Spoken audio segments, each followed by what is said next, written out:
నమస్తే. Welcome to I dream. ఈ రోజు మనతో పాటు ప్రముఖ ఆధ్యాత్మికవేత్త మాడుగుల శివప్రసాద్ గారు ఉన్నారు. మాట్లాడదాం. నమస్తే గురుగారు. ఆశీర్వచనం తల్లి.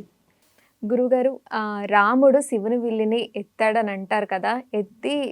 ఎత్తితే సరిపోతుంది కదా గురుగారు. అంటే గెలిచినట్టే కదా!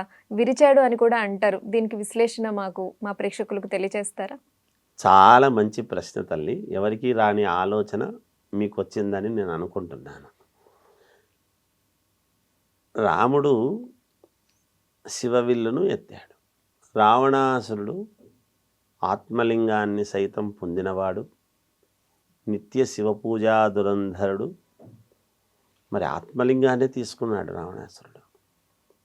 అడిగాడు, నాకు కావాలి ఆత్మలింగము అనేటువంటి ఇదితో. ఇవాళ భూకైలాస్ అనేటువంటిది మనము కైలాసం భూమి మామూలుగా ఇక్కడ కైలాసము అని అనుకునేటువంటిది ఎక్కడ? గోకర్ణ క్షేత్రం. అదే రావణాసురుడి యొక్క ఆత్మలింగము ప్రతిష్ఠ చేసినటువంటిదే అది.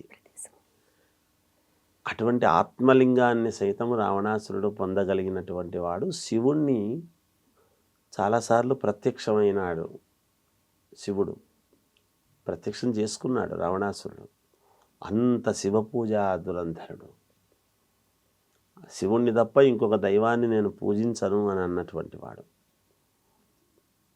మనం సుందరకాండ చదివితే ఆంజనేయ స్వామి ఎంత కష్టపడో లంకను చేరుకున్నాడు అని చెప్తున్నాం, మనకు తెలుస్తోంది.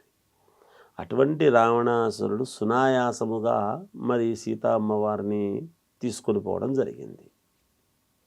ఎంత అవలీలగా తీసుకెళ్ళాడు. మరి ఆంజనేయ స్వామి అంతటి వాడు ఇంత కష్టపడినాడని తెలుస్తోంది. అటువంటి రావణాసురుడు ఆ విల్లును ధనస్సును ఎత్తలేకపోతే రాముడు అవలీలగా పైకి తీసినాడు. ఒక చేత్తో తీసినాడు కదా, విరక్కొట్టడం ఎందుకు అని మీ భావన, ఆలోచన. మంచి ప్రశ్న తల్లి. విరక్కొట్టడం ఎందుకు వచ్చింది? విరక్కొట్టడం అనేదే కాదు, ఇంకా కొంచెం లోతు విశ్లేషణ మనం చేసుకుందాం. ఇలా వెతికి వెంటి నారను తీస్తాడు బయటికి. మామూలుగా నారను వెతికి తీయాల్సిన అవసరం ఏముంది? విరక్కొట్టడం ఎందుకు? అందరికీ ప్రజల్లో ఉండేటువంటిది ఏమిటంటే, ఆ రోజు ప్రజల్లో రామాయణం జరిగినటువంటి కాలము నాటి ప్రజల్లో ఉండేది ఏమిటి అంటే, సీతా స్వయంవరము కోసము వచ్చి రాముడు విల్లునెత్తినాడు కాదు. గురువు చెప్పాడు, నువ్వు తీవయ్యా దాన్ని అని.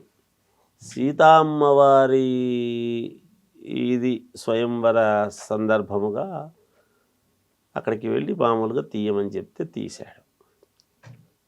తీసిన తర్వాత అందరి అభిప్రాయం ఏమి? సీతా అమ్మవారిని చేసుకోవాలి అని. అంటే ప్రజల యొక్క నరనరాల్లో ఉండేటువంటి భావన సీతా అమ్మవారి కోసము రాముడు వచ్చి శివవిల్లును ఎత్తాడు అనేటువంటిది.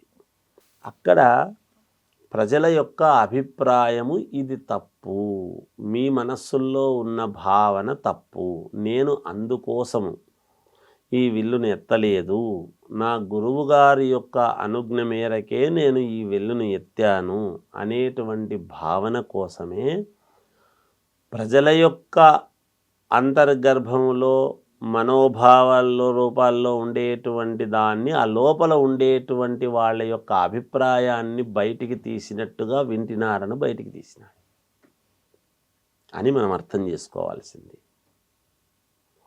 ఆ వింటినారను బయటికి తీసి ఇలా లాగడము వలన అది విరిగిపోయింది.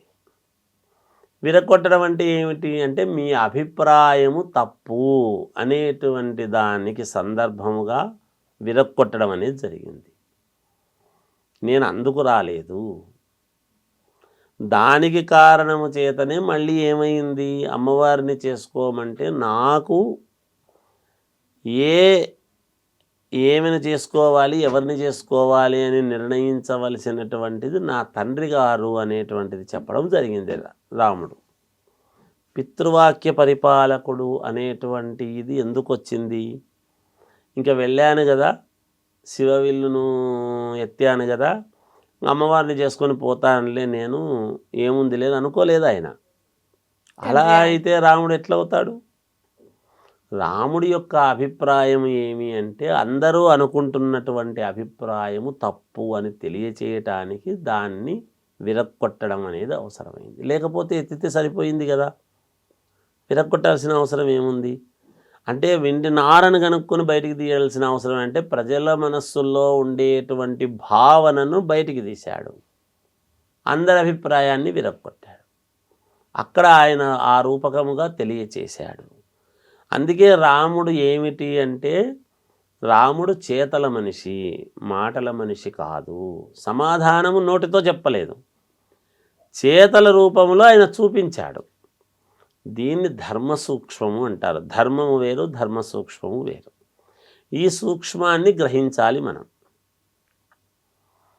అందువల్లనే సీతామ్మవారిని అక్కడ జనక మహారాజు నాయన చేసుకోవాలంటే అది నా తండ్రి గారు నిర్ణయించాలి, నేను ఎలా నిర్ణయిస్తాను, అది నేను ఎవరిని చేసుకోవాలి ఏమిటి అనేటువంటిది ఆయన నిర్ణయం. అంటే మళ్ళీ ఆయన్ను అడగడం జరిగింది, ఆయన సరేలే అని చెప్పి చేయడం జరిగింది. సీతామ్మవారిని ఇక్కడే రాముడు అదే పనిగా పోయి సీతామ్మవారి కోసమే పోయి స్వయంవరములో ఆయన గెలుచుకున్నాడు, చేసుకున్నాడు అని మనము మామూలు ప్రజలు మనం అనుకుంటాం. కానీ అక్కడ భగవంతుడి యొక్క సంకల్పము అనేటువంటిది ఆ విధముగా ఉంది. అందరి అభిప్రాయము తప్పు, నేను దానికి రాలేదు. కాకపోతే ఆ పరముగా ఆయన గురువు ఇచ్చినటువంటి ఆయన యొక్క ఆజ్ఞానుసారము దాన్ని ఎత్తడం జరిగింది. అందరి అభిప్రాయాన్ని అక్కడ కాదని చెప్పడము జరిగింది. ఎదటి వాళ్ళ యొక్క మనసులో ఉండేటువంటి భావనను ఆయన వెతికి తీయడం అనేటువంటిది జరిగిందని మనం అర్థం చేసుకోవాలి. లోతుగా ఆలోచన చేస్తే రామాయణం గురించి ఇంకా చాలా చాలా విషయాలు చెప్పొచ్చు తల్లి. ఇది దాని యొక్క సారాంశము, అర్థము కూడా. చక్కగా వివరించారు. ధన్యవాదాలు గురుగారు. జయోస్తు. And for more videos, Please subscribe to iDream. Please subscribe to iDream. Please subscribe iDream. And please subscribe to iDream. For more videos, subscribe to iDream. please like, share and subscribe to the channel. Congratulations, iDream. Subscribe to iDream. Subscribe to iDream. So subscribe to iDream Media.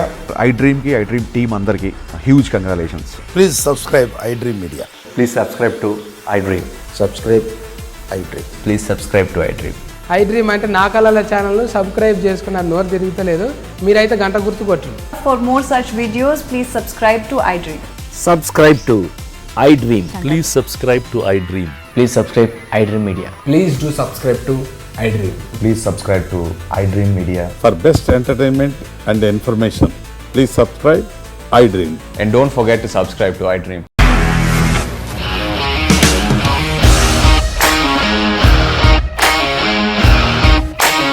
ఇండస్ట్రీలో commitment issues వస్తే నీకు కూడా వచ్చినట్టు morning తీసుకెళ్ళాలంటే కొట్టి పడేస్తాడు.